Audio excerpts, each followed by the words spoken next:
Bonjour. Pour ceux qui ne me connaissent pas, je suis Mathieu Moi. On est ici pour parler de Git. On va faire ça pendant une petite trentaine de minutes. Ça ne devrait pas être très long. Vidéo assez courte sur les principes de base de Git. Le but étant vraiment que vous passiez sur les machines perso ou à la fac comme vous voulez, mais que vous puissiez manipuler en vrai et que vous puissiez utiliser l'outil avec les mains sur le clavier. Hop, voilà, donc c'est parti.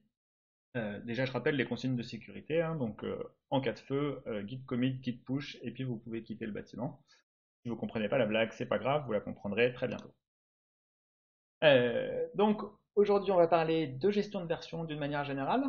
Euh, Git est un gestionnaire de version, il y en a plein d'autres.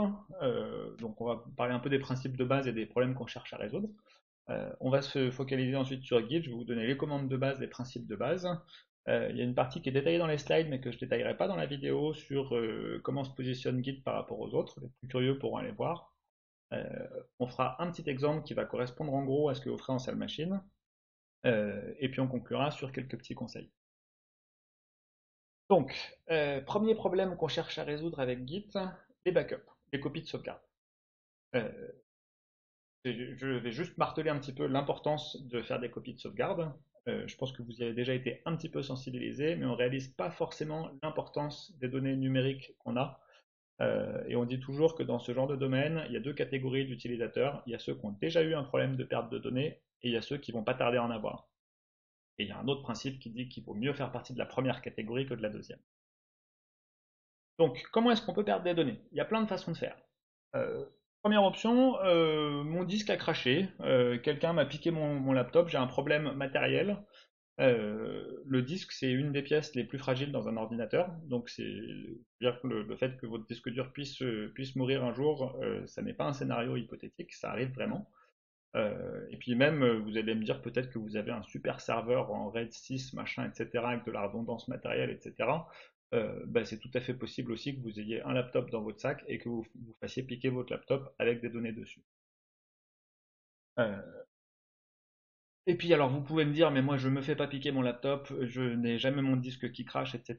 Bah, vous êtes un être humain et c'est tout à fait possible qu'un jour vous effaciez par mégarde avec une fausse manip, une commande de remove mal placée, un clic pas comme il faut, et même en faisant très très très attention, on peut toujours perdre des données juste sur une erreur humaine.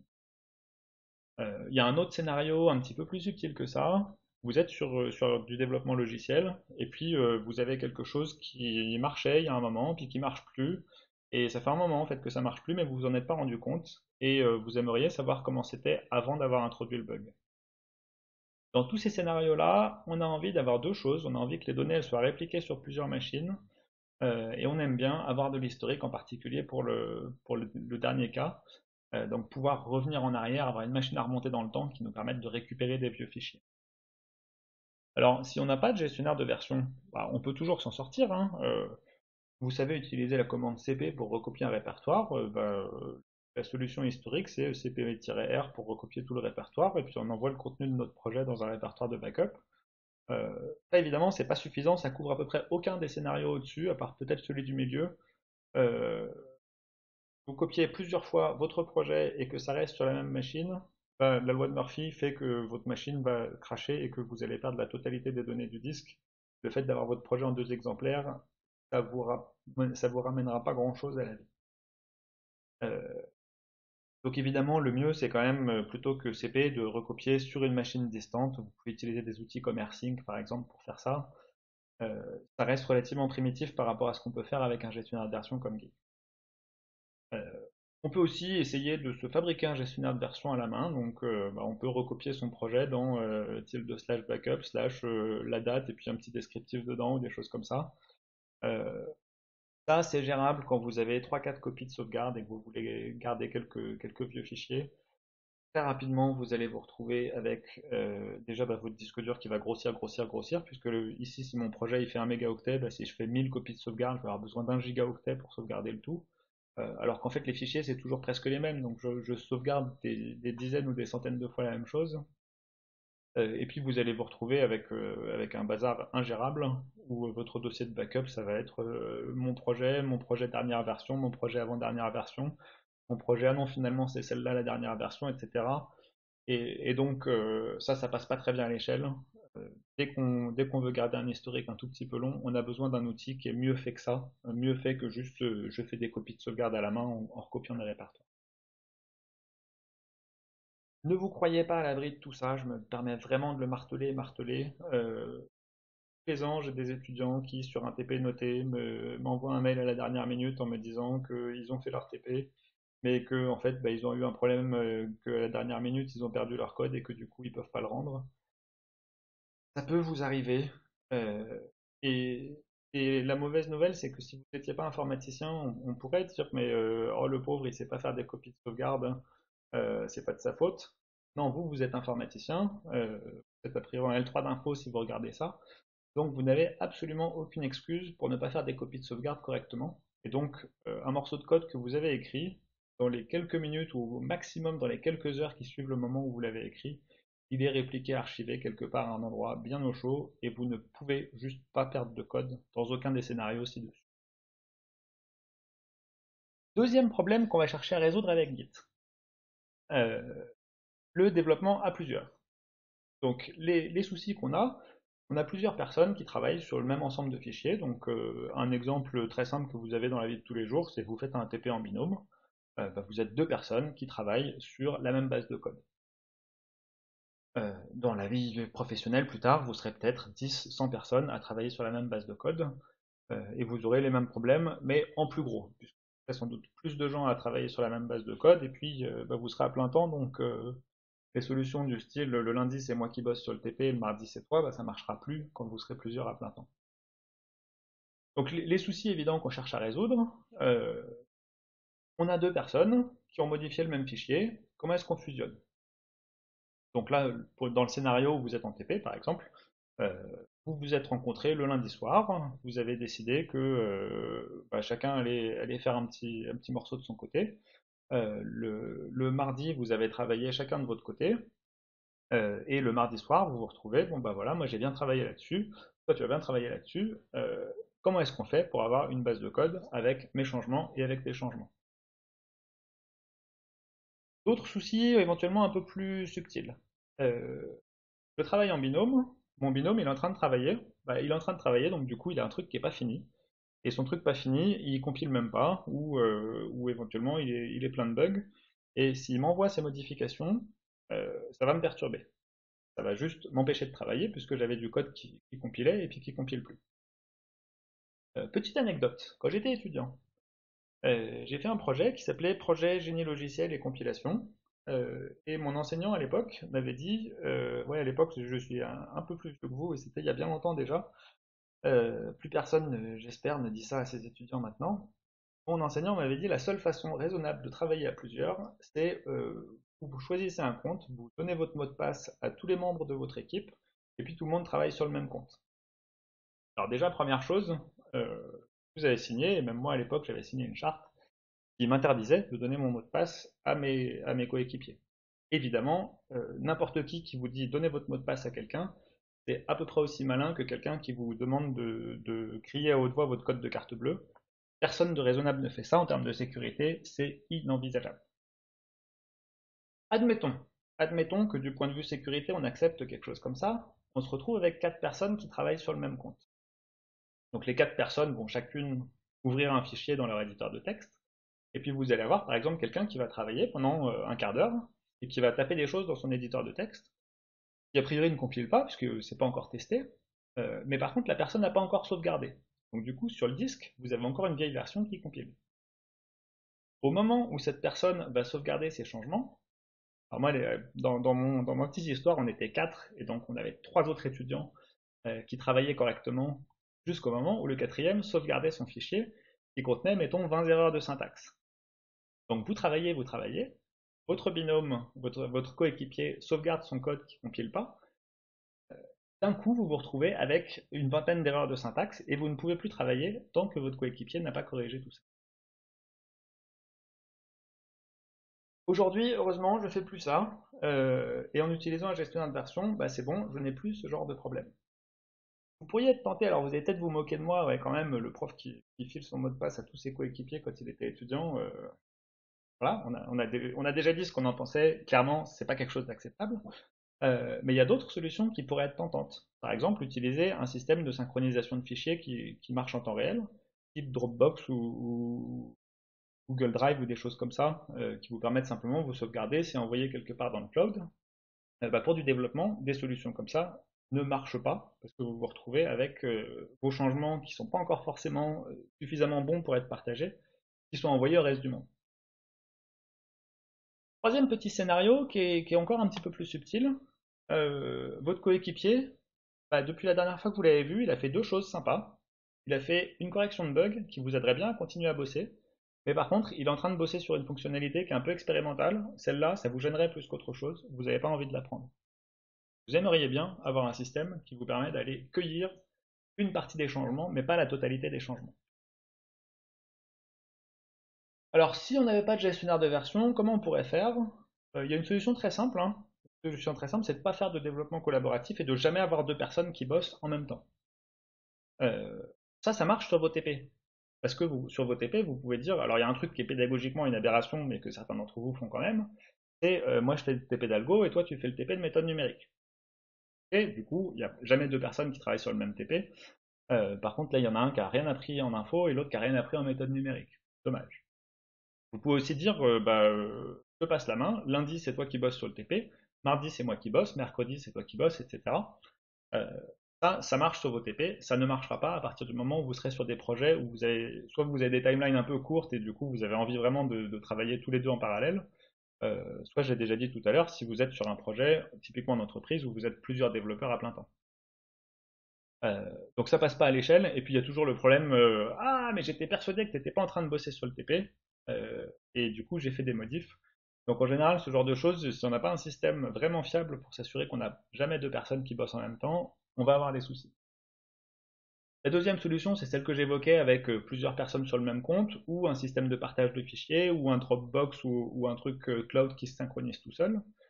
Euh, Plusieurs personnes qui travaillent dans le même répertoire, c'est très très pénible, je l'ai vécu, ne faites jamais ça, faites autrement.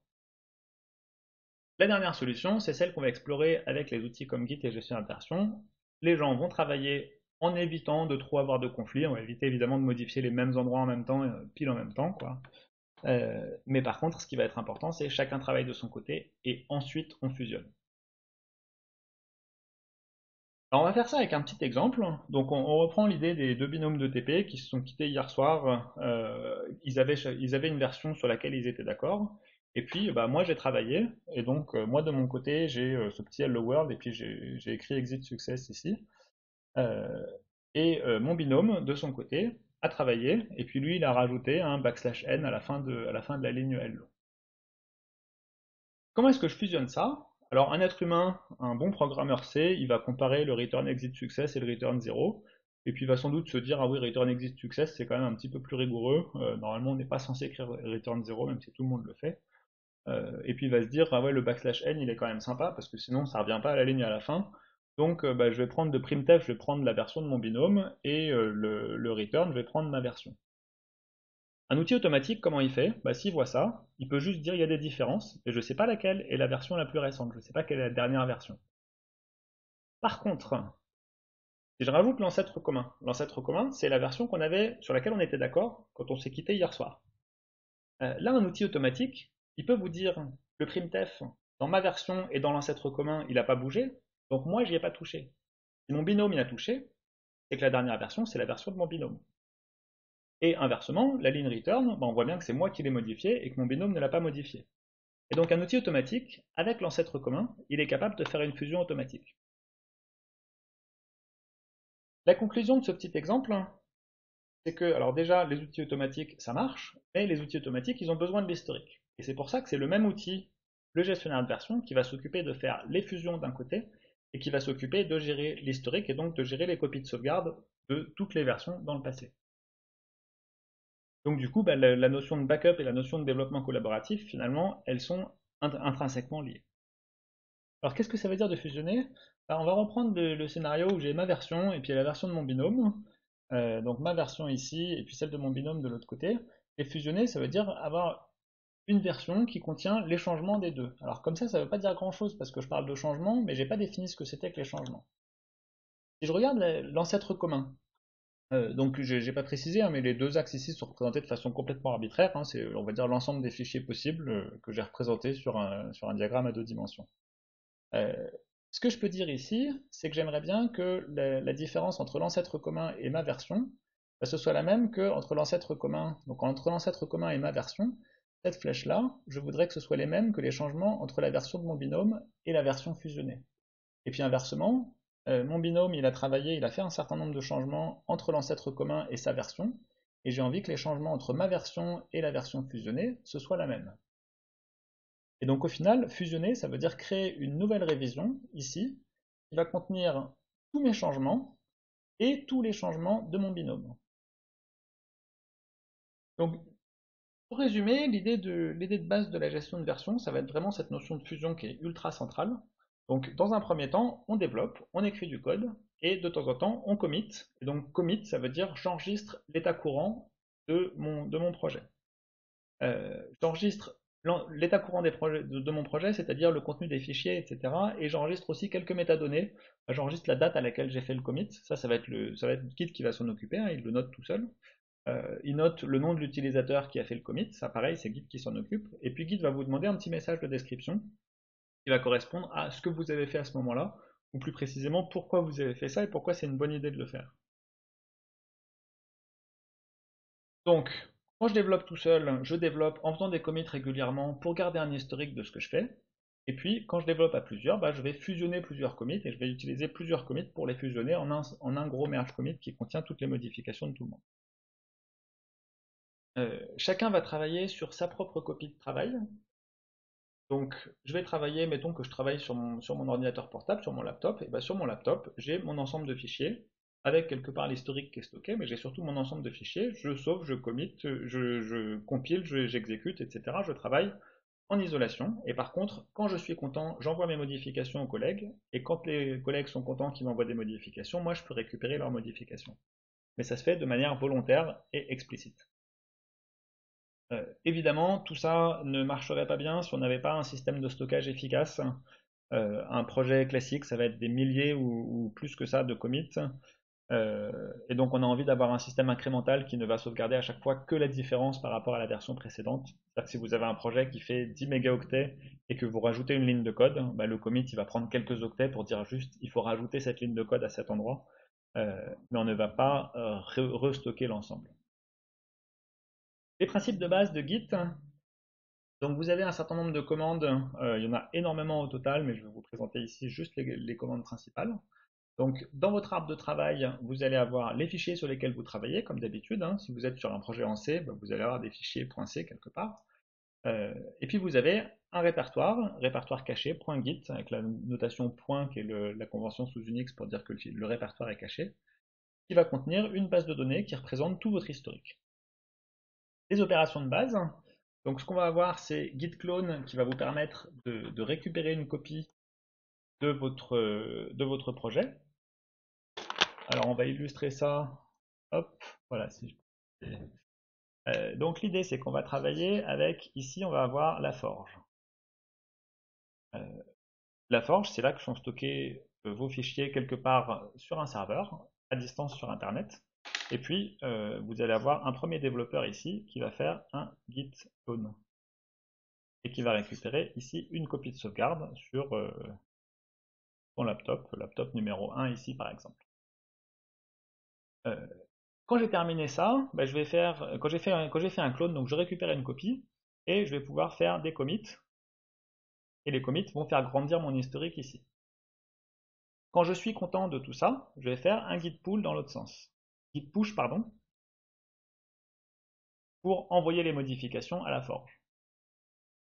Et puis inversement, bah, je vais avoir un autre binôme qui va aussi faire un git clone, qui va aussi faire des commits, et puis qui va aussi faire un git push. Au bout d'un moment, je me retrouve donc avec sur la forge des modifications qui viennent de mon binôme ici que j'aimerais bien récupérer. Alors je ne vais pas refaire un git clone pour les récupérer. Par contre, ce que je peux faire ici, c'est faire git pull Et donc git pull ici va me permettre de récupérer les dernières modifications que je n'ai pas. Par contre, je vais bien récupérer uniquement les dernières modifications, je ne vais pas retélécharger la totalité du projet. Voilà, on va revenir à nos transparents. Donc, git clone pour récupérer une copie, git commit pour enregistrer, pull et push. Alors j'insiste un tout petit peu sur la prononciation pull et push, c'est le même ou que dans book par exemple pour dire un livre, ou dans sugar pour dire du sucre. Donc s'il vous plaît, respectez votre ordinateur et ne parlez pas de git pull et de git push. Voilà, prononcez-le correctement. Dernier point ici, donc git add, git rm, git mv. Git a besoin de savoir quels fichiers sont importants pour vous, quels fichiers sont pas importants pour vous. Typiquement, vous travaillez sur un projet en C, vous allez avoir des fichiers quelque chose .c, dont vous voulez garder une copie de sauvegarde. Et puis vous allez avoir les fichiers compilés, étoile.o, ou les fichiers exécutables, ou des choses comme ça. Et ces fichiers-là, ils sont régénérables à partir de vos fichiers sources. Vous n'avez pas besoin d'en garder une copie de sauvegarde. Et ce serait même largement contre-productif de garder une copie de tous les fichiers, que déjà ce serait plus gros. Et puis, on a parlé de fusion. Fusionner des fichiers .c, c'est relativement facile. Fusionner des fichiers .o, c'est quasi impossible. Et personne n'a envie de fusionner les fichiers .o, les fichiers compilés. Donc vous allez avoir besoin de dire à Git, ce fichier-là, on le versionne, c'est-à-dire on va garder l'historique de ce fichier-là, et on va faire des fusions sur ce fichier-là. Et cet autre fichier-là, bah celui-là, c'est un fichier qui ne m'intéresse pas, je vais l'ignorer. Donc pour dire à Git, ce fichier est important, on va utiliser git add, hop, ici. Pour dire à Git, finalement ce fichier n'est pas important, ou alors je souhaite supprimer ce fichier, j'utilise git rm. Et puis quand je veux déplacer un fichier, bah, je peux, si je veux, utiliser git add sur le nouvel emplacement, git rm sur l'ancien, mais je peux aussi utiliser le petit raccourci git mv ici. Dernière commande qui va être la commande un peu passe-partout, git status, ça vous dit ce qui est en train de se passer. Et en général, ça essaie de vous donner des conseils. Donc ça va vous dire, là, il y a tel fichier qui est modifié, il faut faire ça et ça pour le comité. Là, on est en train de faire un merge, bah, il faut faire ça et ça pour conclure le merge, etc. Et donc vous allez avoir à la fois des infos sur ce qui est en train de se passer, et puis des petits conseils sur ce qu'il faut faire pour continuer votre travail. Donc en gros, quand vous ne savez pas quoi faire, tapez déjà git status, lisez ce que ça vous raconte, et avec un peu de chance, vous allez avoir des bons conseils. Pour nous, mais ce n'est pas la seule façon de fonctionner, on va avoir un et un seul dépôt partagé que vous allez créer de préférence sur la Forge, forge.unif-lyon1.fr, qui va être un serveur qui vous permet d'héberger vos dépôts Git. Et donc chacun sur sa machine va avoir son arbre de travail, son clone, et on va faire des push et des pulls vers et depuis la Forge. Voilà, guide contre les autres, je vous laisserai regarder les transparents ou vous balader sur internet si vous voulez un peu toute l'histoire de comment on est passé de CVS à Subversion, à Mercurial, Git, etc. Je vais juste quand même me permettre une petite blagounette. Donc Git, ça existe depuis 2005. Avant, on avait Subversion, SVN et CVS. Et puis bah, maintenant, on a Git. Et cette photo est réalisée sans trucage. La Tour Eiffel a vraiment affiché hashtag maintenant on a Git le jour de la journée de la femme en 2018. Je vous laisse deviner pourquoi. Voilà, je vais passer sur tout ça. Hop, hop, hop. Mais vous avez les slides en ligne si vous les voulez. Hop, hop, hop, hop, hop. Voilà. Petit exemple en utilisant Git. Donc, on part d'un dépôt qui a deux commits, le commit A et le commit B. Et puis, on va avoir un premier étudiant qui va faire un clone, qui va du coup se retrouver avec les mêmes commits A et B. Il peut committer de son côté, il va créer un nouveau commit qu'on va appeler D ici. Hop, ici. Et puis de son côté, l'étudiant numéro 2, il fait aussi un clone, il va se retrouver avec A et B, par contre il n'a pas encore le commit D ici, puisque le commit D il est physiquement sur la machine perso de l'étudiant numéro 1, il n'est pas encore dans le dépôt partagé ici au milieu. Ensuite, cet étudiant 2, il peut faire un commit de son côté, l'étudiant 1 peut faire un push, et donc le push va envoyer le commit D sur le dépôt partagé. Et puis ensuite, alors si l'étudiant 2 essaie de faire un push, ça va pas marcher, ça va lui dire eh non, on peut pas dire que E devient la dernière version sur le dépôt partagé, parce qu'il y a des choses que tu n'as pas, donc je refuse d'écraser D. Donc tu vas d'abord faire un pull, et donc ce pull ici, il va me rapatrier le commit D, et il va créer le commit de fusion ici, M comme merge. Et maintenant, je peux dire que M, c'est la dernière version qui contient tous les changements de tous ceux qui ont travaillé jusqu'ici. Je peux continuer à committer si je veux, je peux faire un push pour l'envoyer sur le dépôt partagé, etc. Si on fait ça en pratique, donc vous allez faire quelque chose qui ressemble furieusement à tout ça. On a là les étudiants, je les ai appelés Alice et Bob, pour rester dans la tradition quand on a deux utilisateurs. Donc première commande que je vais faire, git clone, je vais récupérer le dépôt partagé qui a été initialisé quelque part. Euh, je peux ensuite me rendre dans ce dépôt-là, je peux éditer un fichier, par exemple éditer le fichier hello.c. Quand je tape git status, ça va me raconter des choses. Ça va me dire ici, le fichier hello.c a été modifié. Pour l'instant, il n'est pas encore dans un commit. Je peux utiliser la commande git diff. Git diff, j'en ai pas encore parlé, c'est une commande qui va vous permettre de voir les changements entre votre arbre de travail et le dernier commit. Donc ici, on voit que Alice, par exemple, elle a rajouté son nom quelque part dans l'entête de hello.c. Alice est contente, elle fait un git commit. Donc git commit avec l'option "-a" qui est l'option pour débutants, on va dire, de git commit. Euh, et donc là, je me retrouve avec un commit qui contient cette modification. Si j'utilise la commande gitlog, ça va me montrer tous les commits que j'ai fait jusqu'à ce moment-là. Et donc, on a bien Alice qui vient de committer quelque chose qui dit j'ai rajouté mon nom. Donc en gros, on en est à ce point-là. Alice, c'est l'étudiant 1 ici qui a fait ce commit-là. Euh, Ensuite, l'étudiant 2, il fait aussi un git clone de son côté, ça lui raconte un peu de trucs, progression, machin, il rajoute son nom aussi. Et donc là, j'ai Bob qui a décidé d'enlever un petit morceau de code, par exemple. Donc lui, il a un commit ici qui enlève un morceau de code, qui a priori touche pas le même endroit que le commit de Alice. Euh, Ici, Bob va pouvoir faire un git push. Donc c'est le contraire de ce que j'avais fait sur mon petit dessin. Par contre, quand Alice essaye de faire un git push, bah Alice ne peut pas, puisque donc on lui dit non fast forward dans le jargon. Ça veut simplement dire il y a des changements sur le dépôt distant que tu n'as pas en local. Donc il faut d'abord que tu fasses un merge, un git pull ou quelque chose comme ça, avant de pouvoir faire un push. Donc ici, bah, Alice obéit à ce que lui a dit Git. Alice fait un git pull, ça marche, ça marche. On lui dit d'ailleurs auto-merging ici pour dire que ça s'est bien passé. Euh, et ensuite, bah, Alice peut continuer à bosser, elle peut éditer des fichiers, elle peut faire des commits. Et si elle utilise Gitlog, alors ici j'ai utilisé une petite option "-graph" pour afficher le graphe des révisions.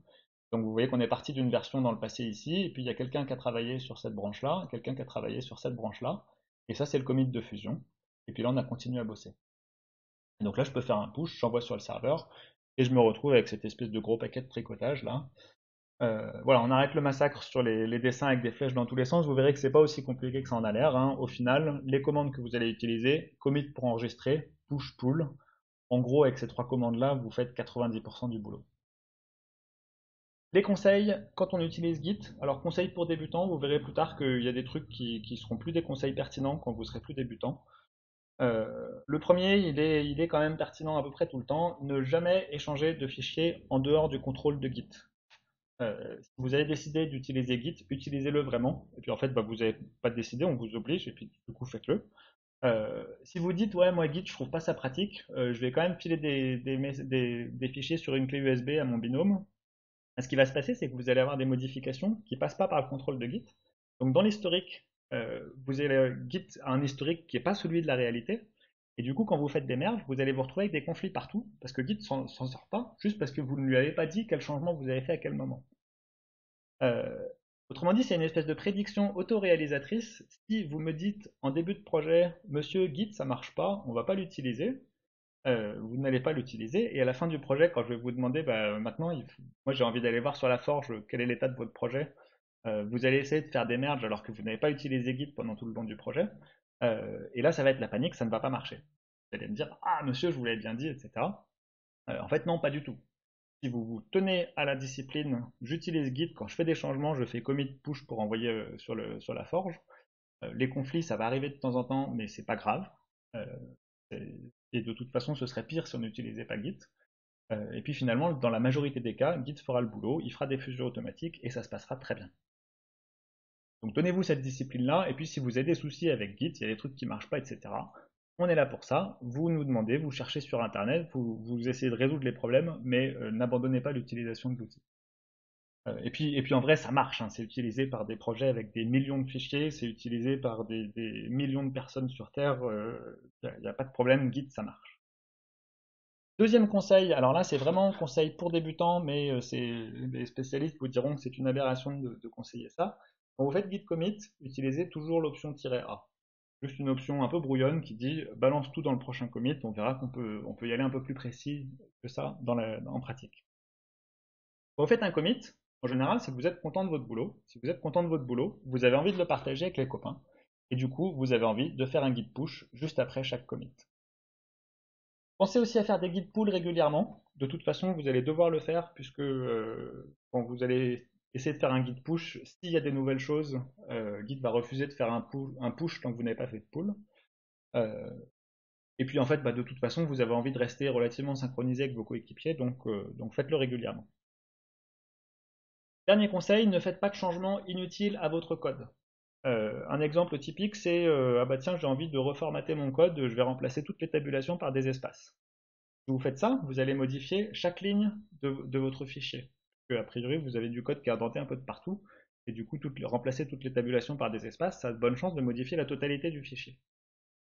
Du coup, si jamais vous avez un coéquipier qui a fait une petite modification triviale, qui change une ligne dans un fichier de 100 lignes, et que vous avez modifié l'indentation et que vous avez changé la totalité des lignes, bah, en fait, quand vous allez tenter de faire une fusion, Git il va vous dire, bah non, là je ne peux pas fusionner parce que je ne sais pas quoi choisir, les deux côtés ont été modifiés au même endroit. Et ça va vous mettre un conflit gigantesque qui va faire peur au début, mais que vous apprendrez à éviter plus tard. En fait, vous apprenez à l'éviter là maintenant.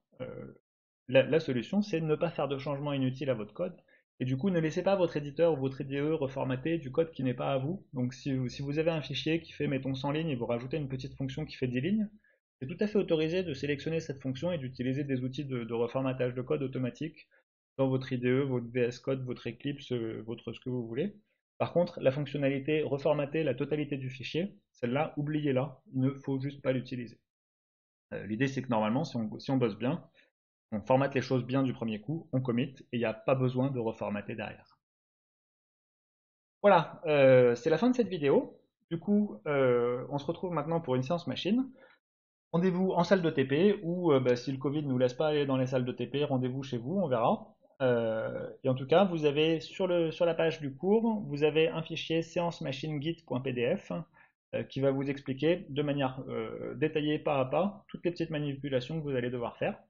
Évidemment, tout ça n'est intéressant que si vous êtes au moins en binôme, donc il va falloir vous mettre par deux. De préférence, vous mettez deux étudiants sur deux machines différentes côte à côte pour que vous puissiez communiquer, parler directement, etc. Mais vous vous loguez sur deux comptes différents, ce qui fait que vous allez pouvoir faire des push et des pulls, chacun sur sa machine. Voilà, donc on se retrouve en salle de TP, à tout à l'heure.